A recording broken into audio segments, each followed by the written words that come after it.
Welcome to ETV prime. ఇదివరకు ఎవరన్నా తెలిసి తెలియకుండా మాట్లాడితే ఎర్ర బస్సు ఎక్కువ వచ్చేసాడరా అనేవారు. ఇప్పుడు బస్సు ఎక్కడానికి వచ్చే వాళ్ళని, ముఖ్యంగా లేడీస్ని వెళ్ళవమ్మా బస్సు ఎక్కడానికి వచ్చేసారు అని అంటున్నారు ఏపీలో అనేటువంటిది పరిస్థితి. బస్సులు ఫ్రీ బస్సు ఇచ్చారు స్త్రీ శక్తి పథకం కింద. కానీ చాలా లిమిటెడ్గా ఆ బస్సులు వేయటం వల్ల ఇప్పుడు చాలా మంది మహిళలు ఇబ్బంది పడుతున్నారు.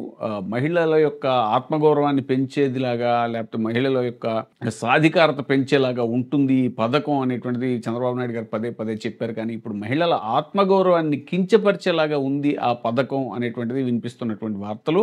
ఎందుకంటే బస్సులు చాలా తక్కువ వేయటం వల్ల, ఫ్రీ బస్సు పథకం కింద చాలా తక్కువ బస్సులు అలాట్ చేయటం వల్ల జాబ్స్ ఆల్రెడీ చేసుకునే ఉమెన్ ఎవరైతే ఉన్నారో, మహిళలు ఎవరైతే ఉన్నారో వాళ్ళు బస్సు ఎక్కడానికి నానా ఇబ్బందులు పడుతున్నారు. వాళ్ళ బస్ స్టాప్కి వెళ్తే విపరీతమైన రష్లో తోసుకుంటూ తొక్కుకుంటూ ఎక్కాల్సి వస్తుంది. అక్కడ చాలా మంది నిలబడాల్సిన పరిస్థితి వస్తుంది. ఎందుకంటే ఉచిత బస్సు ప్రయాణానికి చాలా మంది మహిళలు ఎగబడతారు కాబట్టి. సో ఇప్పుడు ఎవరైతే పాపం ముఖ్యంగా జాబ్స్కో లేకపోతే పని మీద వెళ్లాల్సిన వాళ్ళు, అర్జెంట్ పనుల మీద వెళ్లాల్సిన మహిళలు ఎవరైతే ఉన్నారో వాళ్ళకి చాలా తీవ్రమైనటువంటి ఇబ్బంది కలుగుతుంది అనేటువంటిది వస్తున్నటువంటి సమాచారం. చాలా చోట్ల ఇది జరుగుతుందని.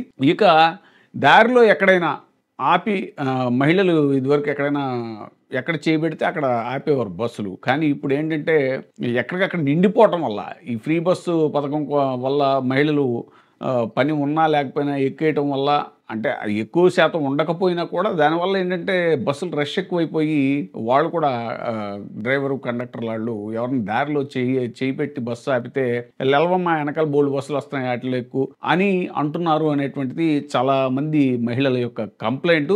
కొంతమంది మహిళలు అయితే బాబోయ్ మేము డబ్బులు ఇస్తాము, మేము డబ్బులు ఇచ్చి టికెట్ తీసుకుంటాం, మేము మమ్మల్ని ఎక్కించుకోండి అంటే కూడా ఈ ఎక్కలేనటువంటి దుస్థితిలో బస్సులు ఉన్నాయి ఈ ఉచిత బస్సు పథకం వల్ల. నారా చంద్రబాబు నాయుడు గారు పెట్టిన ఫ్రీ బస్ పథకం తెలియని విషయం ఏంటంటే, ఆయన పల్లె టు పల్లె అనేసి అనౌన్స్ చేస్తూ ఉండారు అందరూ, వాళ్ళ పార్టీ శ్రేణులందరూ.